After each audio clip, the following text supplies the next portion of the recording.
모닝 애청자 여러분 안녕하십니까? 사무엘상 25장은 3막으로 이루어진 장으로 아비가일이라고 하는 여성의 지혜에 대해서 가르쳐 주고 있는 말씀입니다. 1막 첫 번째 장면은 지혜로운 여인 아비가일 그리고 어리석은 남자 나발에 대해서 이야기합니다. 어리석은 사람은 하나님이 없다고 하면서 자신의 생각대로 살아가는 사람입니다. 진짜 지혜롭다는 것은 왕 대신 예수님을 알아보고 그 구주 대신 예수님을 구주로 받아들이는 것이며 그 왕의 뜻대로 살아가는 것입니다. 2막 두 번째 장면은 다윗과 나발의 이야기를 말하고 있습니다. 다윗이 이미 왕으로 결정되어서 모든 분위기가 그렇게 흘러가고 있는데 그 왕이 될 사람을 알아보지 못하고 함부로 대하며 무시하며 불량배 취급하였던 이 나발에 대해서 말씀하고 있으면서 왕을 거절하고 무시하고 함부로 대하는 사람에게 어떤 결과가 일어날 것인가에 대해서 말씀합니다. 그러니까 사무엘상 25장은 지혜로운 자들은 다윗을 왕으로서 인정하지만 어리석은 자들은 다윗을 왕으로 인정하지 못한다는 주제를 부각시키고 있는 것입니다. 이제 3막입니다. 오늘 3막입니다. 세 번째 장면은 25장의 하이라이트입니다.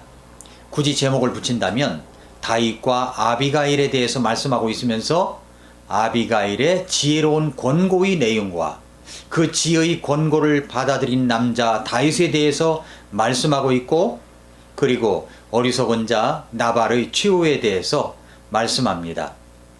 나발은 자신의 모든 것을 보호해주고 지켜주었던 그런 은혜는 생각지도 않고 다윗을 마치 뒷배나 봐주고 돈을 받는 불량자 취급을 하여 함부로 짓거려 말했던 것을 여러분 기억하십니까? 그 말을 듣고 다윗은 얼마나 큰 모욕을 느꼈을까요? 사무엘상 24장과 26장은 사울왕이 다윗의 목숨을 노리는 추격 속에서도 하나님의 기름 부음을 받은 왕에게 절대 손을 대지 아니함으로 말미암아 그를 감동시키는 장면이 나옵니다.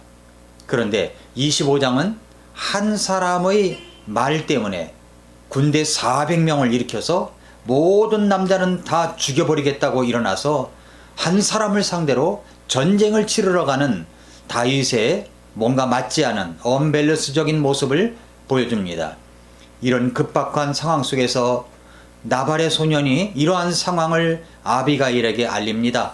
사무엘상 25장 14절부터 17절에 보면은 그러나 청년들 중에 하나가 나발의 아내 아비가일에게 고하여 이르되 보소서 다윗이 광야에서 우리 주인에게 문안하려고 사자들을 보내었거늘 주인이 그들을 욕하였나이다. 그러나 우리가 들에 있으며 그들과 사귀는 동안에 그 사람들이 우리를 매우 선대하였으므로 우리가 상하지도 않고 아무것도 잃지 아니하였으니 우리가 양을 지키며 그들과 함께 있을 동안에 그들이 밤낮으로 우리에게 담이 되었나이다.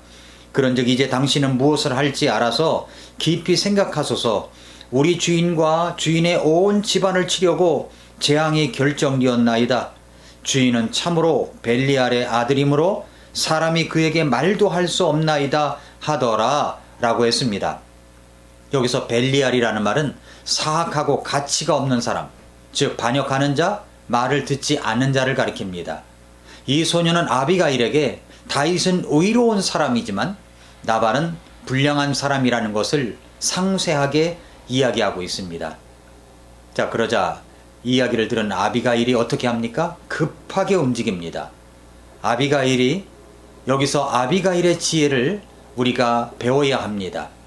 사무엘상 25장 18절부터 23절에 보면은 아비가일은 급히 빵 200개, 포도즙 2부대, 그리고 요리한 양 5마리 분량, 그리고 볶은 곡식, 건포도, 무화과 등 다윗과 그 무리들이 충분히 먹을 수 있는 분량의 음식을 나귀에 싣고 종도를 시켜서 빨리 떠나라고 말합니다.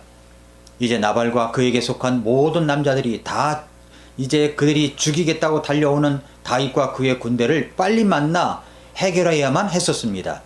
그리고 아비가일도 다윗을 만나러 갑니다. 그리고 다윗을 만나게 됩니다. 다윗을 만나자마자 아비가일이 어떻게 합니까? 아비가일이 어떻게 합니까? 23절에 보면은 아비가일이 다윗을 보고는 급히 나귀에게 내려 다윗 앞에 얼굴을 대고 엎드리며 몸을 구부려 땅에 대고라고 했습니다. 다윗은 지금 나발이 선으로 대해준 것을 악으로 갚는 행위는 반드시 갚아야 함을 강조하면서 한 사람을 박살내려 정예부대 400명을 거느리고 오고 있었습니다. 다윗이 그렇단 말이죠. 생각하건대 어쩌면 다윗의 이 모습은 사울을 향한 분노인지도 모른다는 생각을 갖게 합니다. 그런데 아비가일은 어떻게 합니까? 보자마자 급히라는 단어가 나오죠. 급히 나귀에서 내려 엎드립니다. 그리고 얼굴을 땅에 댑니다. 그리고 아비가일이 다윗에게 이야기합니다. 한번 24절 이하에 한번 들어보시기 바랍니다. 그의 발에 엎드려 이르되 내 주여 이 불법을 내게로 곧 내게로 돌리시고 원하오니 주의 여종이 주께서 듣는 데서 말하게 하시며 주의 여종의 말을 들으소서. 원하오니 내 주는 이 벨리알의 사람 나발을 눈여겨보지 마옵소서. 그의 이름과 같이 그가 그러하나이다. 나발이 그의 이름이요 어리석음이 그에게 있나이다. 하오나 주의 여종인 나는 내 주께서 보내신 주의 청년들을 보지 못하였나이다. 그러므로 이제 내 주여 주께서 살아계심과 또 내 주의 혼이 살아계심을 두고 맹세하거니와 내 주께서 피를 흘리러 가는 것과 내 주의 손으로 친히 원수 갚으시는 것을 주께서 막으셨사오니 이제 내 주의 원수들과 또 내 주께 악을 꾀하는 자들은 나발과 같이 되기를 원하나이다. 이렇게 이야기를 합니다. 자, 여기 이 몇 절에서 아비가일은 어떤 말을 자주 반복합니까? 반복되는 단어가 뭡니까? 주라는 말입니다. 내 주라는 단어입니다. 반복적으로 다윗을 내 주로 호칭하므로 그에게 최대의 예우를 갖춥니다. 그리고 그녀의 길고도 지혜롭고도 설득력이 있는 이야기를 합니다. 여기 보십시오. 지혜로운 이 아비가일의 모습을 보십시오. 이 지혜로운 여인 아비가일의 이야기는 대략 3가지 포인트로 요약할 수가 있습니다. 첫째는 아비가일은 뭐라 하냐면 남편의 죄를 자신의 것으로 돌리고 나발의 행동에 대해서는 관심을 둘 만한 가치가 없음을 이야기합니다. 그의 이름대로 그는 미련한 자일 뿐이라는 것입니다. 그렇게 이제 아비가일이 다윗에게 이야기를 합니다. 이게 첫 번째고요. 두 번째로 아비가일은 중요한 하나님과의 문제를 다룹니다. 하나님께서 그녀를 사용하여 다윗이 자신의 손으로 피를 흘려 보복하는 일, 이 보수하는 일을 막으셨다는 것입니다. 원수 갚는 것은 다윗의 일이 아니라 하나님께서 하실 일이라는 것을 지적합니다. 이제 내 주의 원수들과 또 내 주께 악을 꾀하는 자들은 나발과 같이 되기를 원하나이다. 26절에 이렇게 말씀했는데 결국 어리석은 자들은 자신의 어리석음으로 망하게 되어 있기 때문에 굳이 다윗이 나발에게 손을 대지 않아도 그는 자신의 멸망을 자초할 것이라는 말입니다. 여기서 말하는 내 주의 원수들과 내 주를 해하려 하는 자는 자신의 남편을 일컫는 거기도 하지만은 다윗의 원수들의 전체를 말하는 것입니다. 그 중에서도 이제까지 다윗을 해하려 한 사울을 보복할 수도 있는 상황이 주어지더라도 어떻게 대처해야 하는 것을 아비가일을 통하여 지금 막고 있는 것입니다. 사무엘상 26장에서 다윗이 다른 사람 생명을 귀하게 여기는 것도 바로 이러한 아비가일을 통해서 말씀하시는 하나님의 메시지를 들었기 때문이라고 생각해 볼 수가 있습니다. 나발 사건을 통하여 본문에 의미하는 것은 사울도 나발과 같이 어리석은 자이고 그런 자들은 모두 나발의 운명과 같을 것이라는 사실을 강력하게 시사해 주고 있는 말씀입니다. 이것이 이제 두 번째 포인트고요. 세 번째 포인트는 아비가일은 하나님께서 세우신 다윗의 왕권을 인정하며 그것이 이루어질 것을 확신하는 고백을 이야기합니다. 사무엘상 25장 27절부터 31절에 보면은 아비가일은 복된 선물을 가져온 것을 받아주시고 내 주를 따르는 청년들에게 그것을 주시고 여중의 범법을 용서해달라고 간절히 고합니다. 그리고 반드시 다윗이 왕이 되어서 다윗의 왕권이 견고하게 세워질 것이며 어떤 경우에서든지 하나님의 보호하심을 입고 원수들을 물리쳐 주실 것이라고 아비가일이 확신 있게 이야기하는 것입니다. 그러면서 하나님과의 문제를 언급합니다. 그러니까 이 여인은 어떤 문제든지 하나님과 관계되어 풀어가려고 하는 지혜가 있었던 것입니다. 30절 31절을 한번 보십시오. 주께서 내 주에 관하여 말씀하신 모든 선한 것대로 내 주에게 행하사 내 주를 이스라엘을 다스릴 치리자로 임명하셨을 때에 내 주께서 이유 없이 피를 흘리셨다든지 혹은 내 주께서 친히 원수를 갚으셨다든지 하는 이것이 내 주께 근심이 되거나 내 주의 마음이 걸리는 것이 되어서는 아니되리이다. 다만 주께서 내 주를 선대하실 때에 내 주의 이름을 기억하소서 하니라. 이렇게 이야기를 합니다. 그리고 마지막으로 하나님께서 다윗에게 후대를 해주실 때에 이 여종도 생각해달라는 말씀을 덧붙이고 끝을 맺습니다. 다윗은 미모와 지혜가 뛰어난 이 여인의 엎드려 이야기함을 들으면서 감동이 되었습니다. 감동이. 특별히 하나님과의 관계에 되어 문제를 풀어가는 이 여인의 권고에 아주 탐복했습니다. 그래서 다윗은 뭐라고 얘기합니까? 32절부터 35절에 보면은 다윗이 아비가일에게 이르되 이날 너를 보내어 나를 만나게 하신 주 이스라엘의 하나님을 찬송할지로다. 또 네 권고가 복이 있으며 권고가 복이 있다고 얘기합니다. 또 네게 복이 있을지어다. 이날 내가 피를 흘리러 가는 것과 직접 내 손으로 복수하는 것을 네가 막았느니라.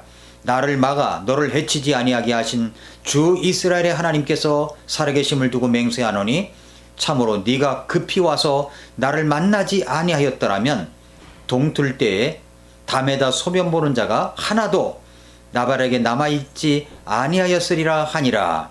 이에 다윗이 그녀가 자기에게 가져온 것을 그녀의 손에서 받고 그녀에게 이르되 네 집으로 평안히 올라가라. 보라 내가 네 음성의 귀를 기울이고 너를 받아들였노라 하니라. 이렇게 이야기합니다. 아주 다윗도 참 멋있는 사람이죠. 한 여인의 충고를 다 받아들였으니까요. 하나님의 음성으로 받아들인 겁니다. 다윗은 이 아비가일을 축복하고 보냅니다. 아비가일의 지혜로 말미암아 자기 집안의 모든 남자와 남편의 생명을 이 여인이 구했습니다. 뿐만 아니라 다윗의 불명예도 건졌습니다. 얼마나 지혜로운 여인입니까? 잠언 31장 10절에서 누가 현숙한 여인을 찾겠느냐? 그녀의 값은 루비보다 훨씬 더 나간다고 했습니다. 바로 이런 여인, 지혜로운 여인은 어떤 모습을 가지고 있습니까? 잠언 31장 28절 이하에 보면은 그녀의 자녀들은 일어나서 그녀를 가리켜 복받은 자라 하고 그녀의 남편도 그녀를 칭찬하기를 많은 딸들이 덕스럽게 행하였으나 그대는 그들 모두보다 뛰어난다 하니라. 호의도 거짓되고 아름다운 것도 헛되나 주를 두려워하는 자는 칭찬을 받으리라. 그녀의 손의 열매를 그녀에게 주라. 또 그녀가 직접 행한 일들이 성문 안에서 그녀를 칭찬하게 할지어다. 이 말씀을 주시고 있습니다. 사랑하는 애청자 여러분, 아비가일은 자신의 남편의 생명도 건지고 왕이 될 사람이 보복하는 것도 막고 왕을 왕으로 제대로 대접하고 인정하고 섬긴 지혜로운 여인입니다. 나발은 왕을 왕으로 인정하지 않고 홀대하며 무시한 어리석은 사람이었습니다. 그러나 아비가일은 왕을 왕으로 알아보고 제대로 인정한 그리고 대접한 여인입니다. 그리고 모든 문제를 하나님과 관계하여 풀어가려고 했던 여인이었습니다. 주님을 두려워하는 여인이 바로 지혜로운 여인입니다. 오늘 말씀은 만왕의 왕을 왕으로 알아주며 인정하고 제대로 대접하고 섬기는 지혜로운 사람이 되라는 메시지입니다. 만왕의 왕은 예수 그리스도이십니다. 여러분은 그 예수님을 왕으로 인정하고 그분의 뜻대로 명령대로 살아가고 있습니까?